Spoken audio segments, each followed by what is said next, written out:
Bonjour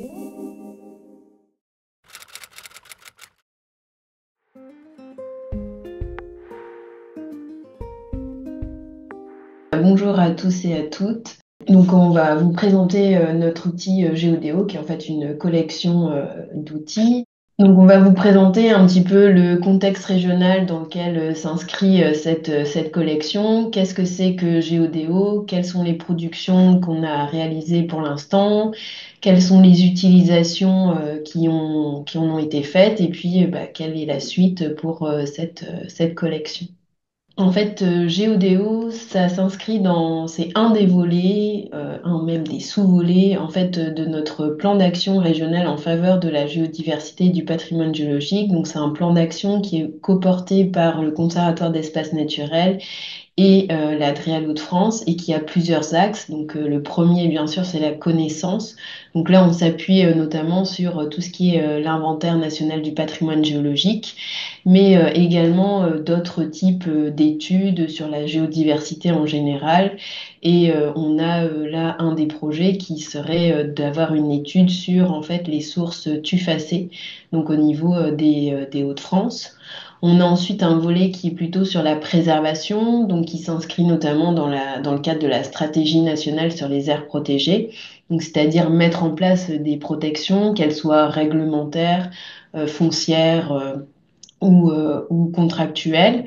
Donc on s'appuie sur les outils en fait de protection existants, mais c'est aussi prendre en compte la géodiversité dans par exemple des schémas régionaux comme les schémas régionaux sur les carrières. On a ensuite tout ce qui est l'aspect gestion avec notamment Gaël qui fait un très gros travail d'appui aux gestionnaires d'espaces naturels, voire d'espaces protégés, puisqu'en fait, souvent, on se rend compte que il y a des espaces qui sont protégés, mais dans lesquels, en fait, le patrimoine géologique n'est pas forcément pris en compte. On a également tout ce qui est l'aspect valorisé et sensibilisé, donc qui justement dans lequel s'inscrit Géodéo, mais qui regroupe d'autres actions comme par exemple des animations, la création d'un géoparc transfrontalier France-Angleterre ou des expositions, des communications, etc. Et tout ce plan d'action s'appuie en fait sur un conseil scientifique qui est constitué par la Commission régionale du patrimoine géologique des Hauts-de-France. Donc vous avez sans doute connaissance d'autres CRPG dans d'autres régions. Nous, la petite nouveauté qu'il y a au niveau de notre CRPG, c'est qu'on a un noyau d'experts donc, qui constitue vraiment donc le conseil scientifique et en fait, on a souhaité associer d'autres experts, mais aussi des structures en France qui traitent plus ou moins directement du patrimoine géologique. Donc, dans la brique valoriser et sensibiliser, Géodéo est né surtout d'une remontée d'enseignants et d'animateurs nature qui avaient besoin d'outils pédagogiques pour parler de géodiversité. Simplement, les outils qu'on avait en Haute-France étaient trop peu nombreux et pour certains vraiment très vieux, des paléo-environnements qui dataient notamment des années 90, donc obsolètes d'un point de vue scientifique et plus du tout utilisables d'un point de vue technique, question résolution d'image, hein, tout bêtement. Donc on avait des besoins qui étaient exprimés. On a eu également une opportunité financière avec d'abord le plan de relance et là maintenant le fonds vert, qui nous ont permis de débloquer des fonds pour aller chercher les moyens techniques et humains pour développer Géodéo.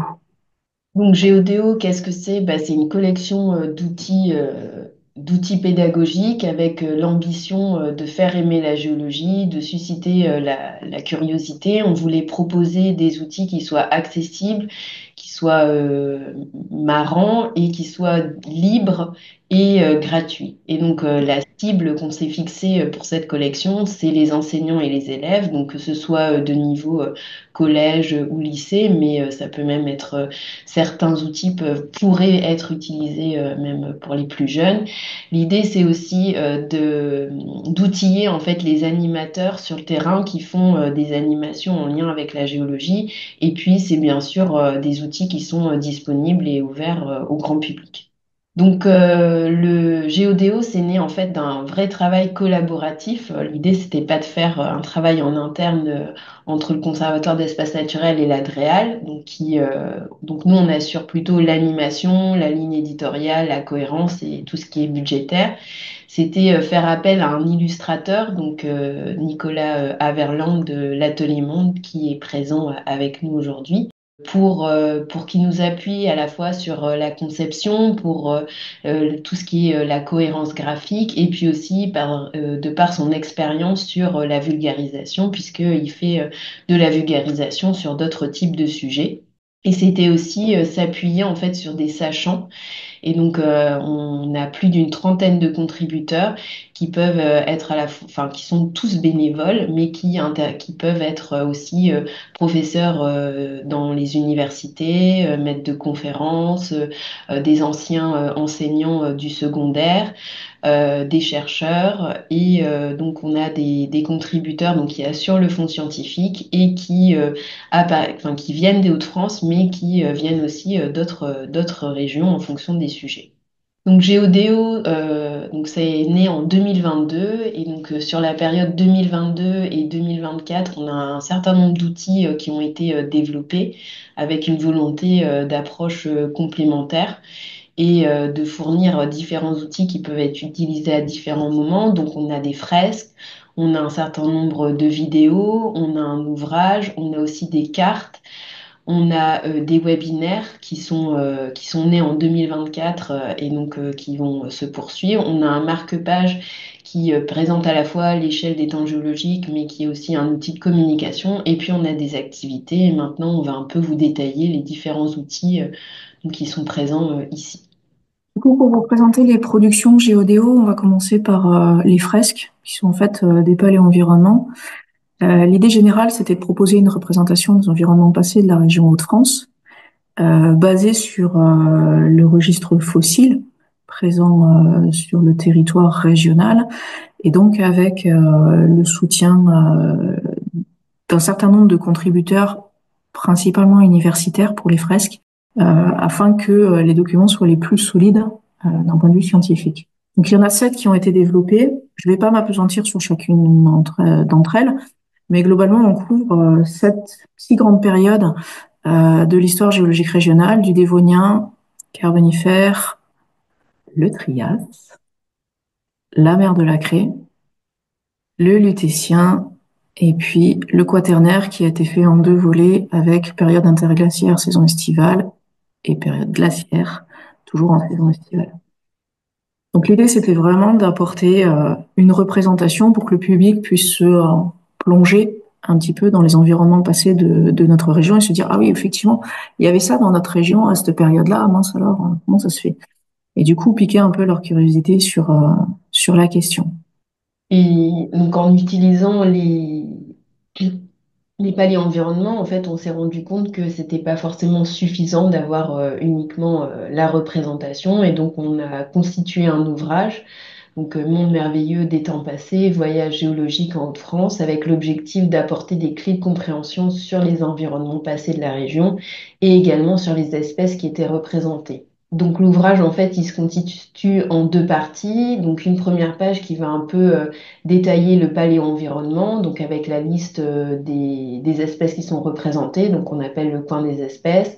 Un petit texte qui décrit un petit peu le paléo-environnement. Une petite section, le saviez-vous, où voilà, on détaille un petit fait. Et puis un autre élément qui va donner des informations plus scientifiques avec bah, où se situaient les Hauts-de-France à cette époque-là par rapport au niveau du globe, quel était le climat et puis sur quelle période en fait on pouvait retrouver l'environnement. Et puis pour chaque espèce, on a essayé de faire une petite carte d'identité, donc où on indique le groupe, on indique le milieu, une idée de la taille, la période durant laquelle l'espèce, enfin non, le taxon a été présent sur Terre, et puis on a essayé à chaque fois de raconter une petite anecdote sur chacune des espèces.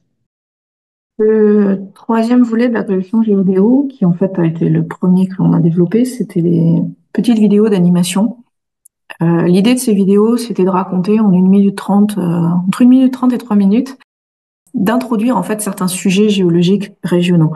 Il s'agissait pas d'apporter un contenu scientifique poussé, une explication, développer un sujet, mais vraiment d'introduire, de piquer sur la question pour laquelle les enseignants nous avaient sollicité et de leur apporter une base d'informations. Charge à eux d'aller compléter leur contenu pédagogique en allant chercher des informations supplémentaires. Donc il y a 14 vidéos qui ont été produites jusque-là. En fait, il y en a 11, mais il y en a 3 qui sont en train d'être finalisées normalement pour décembre. 6 d'entre elles ont été traduites en anglais dans le cadre d'un projet Interreg qui servait la construction du géoparc Transmanche dont Valérie vous a parlé au début. Et l'idée, c'était vraiment de proposer un contenu qui puisse être accessible pour le géoparc dans les 2 langues. Donc, de la même manière, je ne vais pas vous développer chaque film. On mettra dans le chat l'accès à la chaîne YouTube du conservatoire qui vous les présente. Globalement, il y a 4 grandes catégories.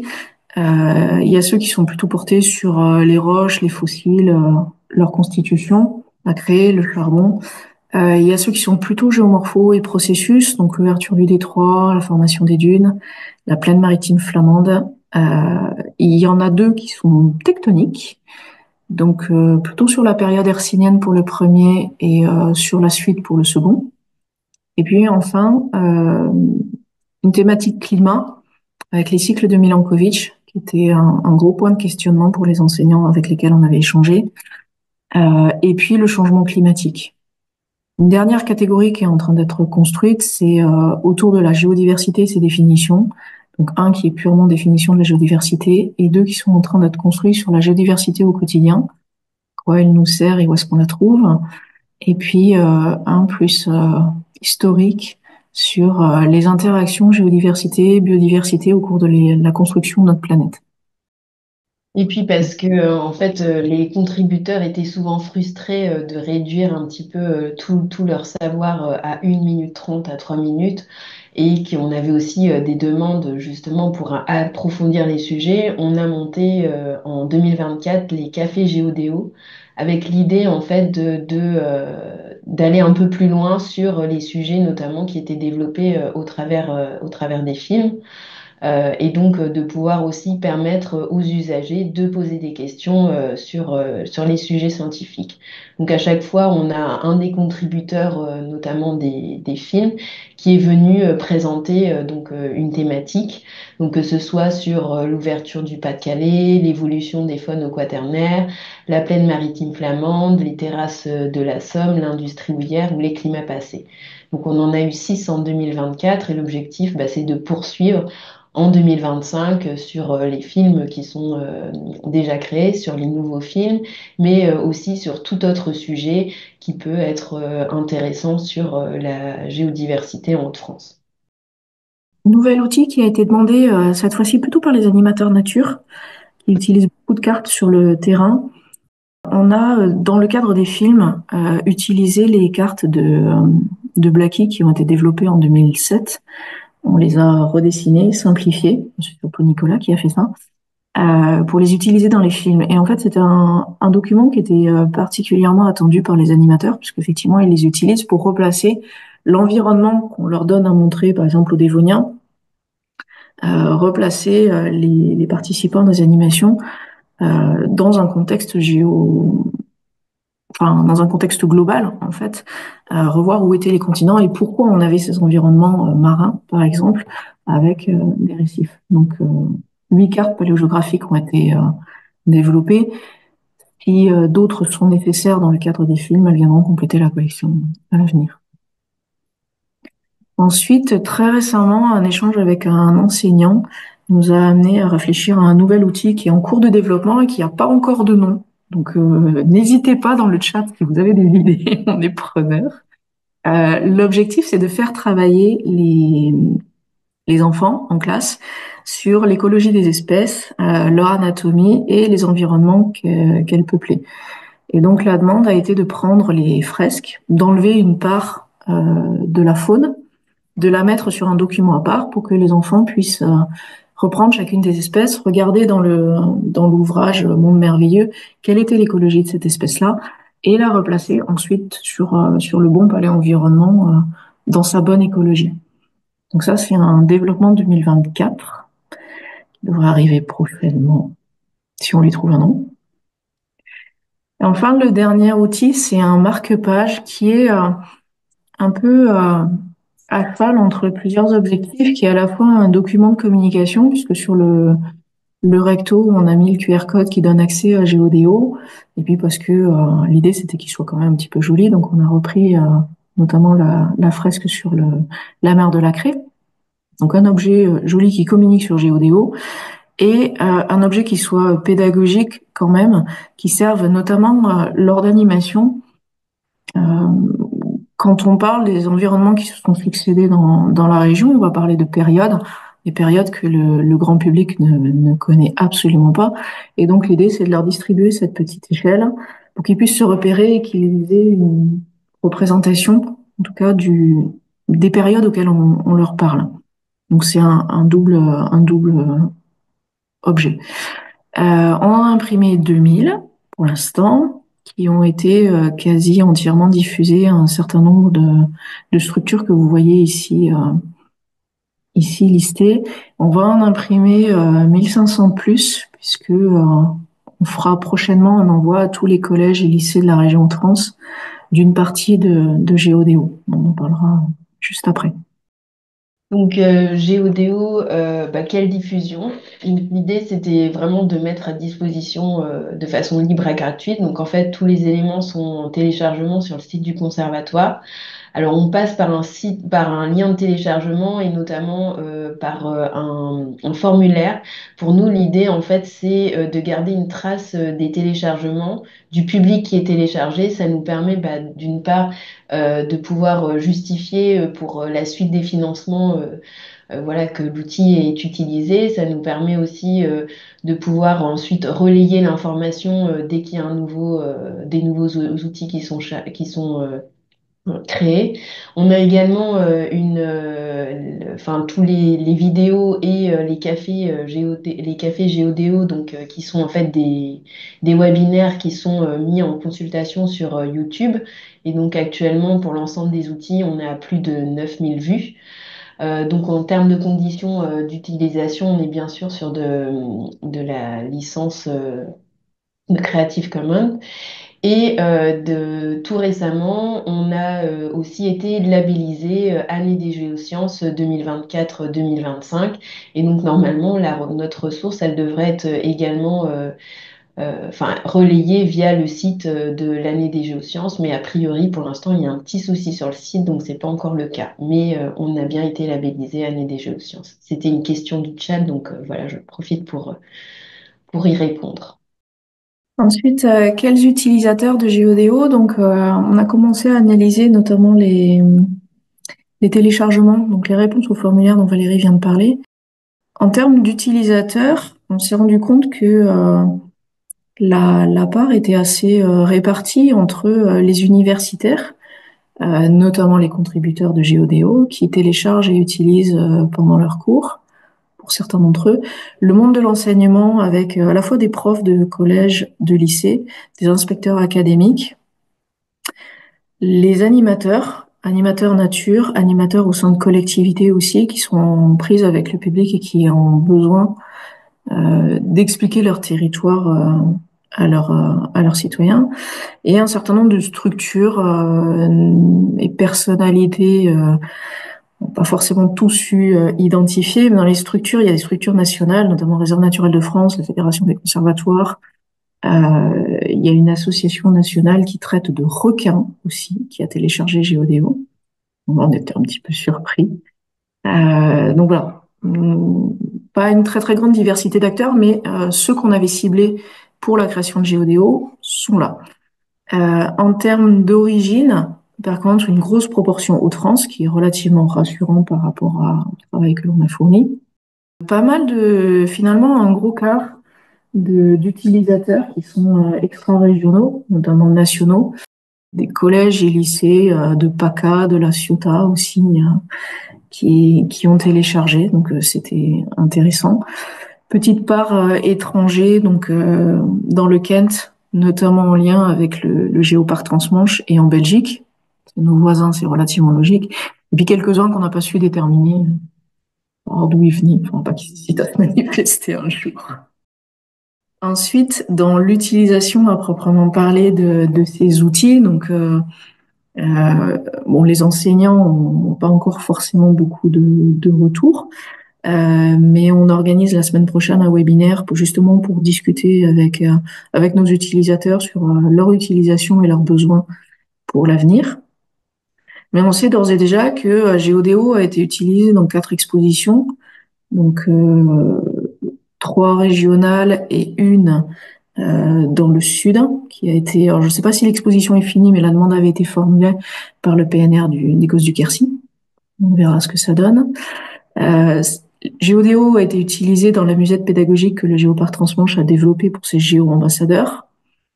Régulièrement utilisé par les animateurs nature dans tous les Hauts-de-France, finalement, sur des aménagements de sites, des panneaux et des vidéos qui sont diffusés dans certains espaces d'accueil pour des sites naturels. Et puis, une utilisation en fait qui va venir là dans les jours qui viennent. Comme je vous le disais, c'était la diffusion au collège et lycée des Hauts-de-France. Donc, on a identifié un peu plus de 900 établissements dans la région auxquels on va envoyer tous les palais environnement au format poster, ainsi que le fascicule Monde Merveilleux et un marque-page pour que les enseignants des sciences de la Terre sur le territoire aient un accès facilité à Géodéo. Libre à eux après derrière de l'utiliser. On espère qu'ils s'en saisiront et que ça leur sera vraiment utile. En tout cas, c'est le but. Et donc, quelle suite? Donc là, pour l'instant, en termes de financement, on a un 8e paléo-environnement qui pourra être fait. On va réviser le fascicule Monde Merveilleux, notamment pour intégrer en fait les paléo-environnements qui n'y sont pas. On travaille aussi sur une BD avec l'objectif d'expliquer un petit peu le travail d'un paléontologue, mais enfin, plus largement, comment est-ce qu'on peut passer d'un fossile finalement à la reconstitution d'un paléo-environnement. On aura 7 nouvelles vidéos dont les thèmes ne sont pas encore fixés et justement le webinaire qu'on aura la semaine prochaine, ce sera un des objectifs aussi, c'est de discuter et avec les utilisateurs et notamment avec le monde de l'enseignement sur les thématiques qui pourraient être intéressantes. Et puis des cafés Géodéo, donc là on n'a pas encore déterminé le nombre, ça dépendra aussi voilà, des envies des contributeurs pour proposer des thèmes et de leur disponibilité. Avec Gaëlle, il nous reste à vous remercier pour votre présence, avoir suivi notre petite conférence. Et puis, si vous avez des questions, n'hésitez pas. Merci à vous, merci à la GF et à la section Géol pour son invitation. J'en profite pour remercier Nicolas puisqu'il s'est libéré pour être là avec nous. Donc, si vous avez des questions à l'illustrateur, n'hésitez pas. Et remercier tous les contributeurs. Je ne sais pas si certains sont parmi nous, mais Géodéo repose essentiellement sur leur bienveillance par rapport à ce projet-là et leur enthousiasme à y contribuer. Donc, merci à eux.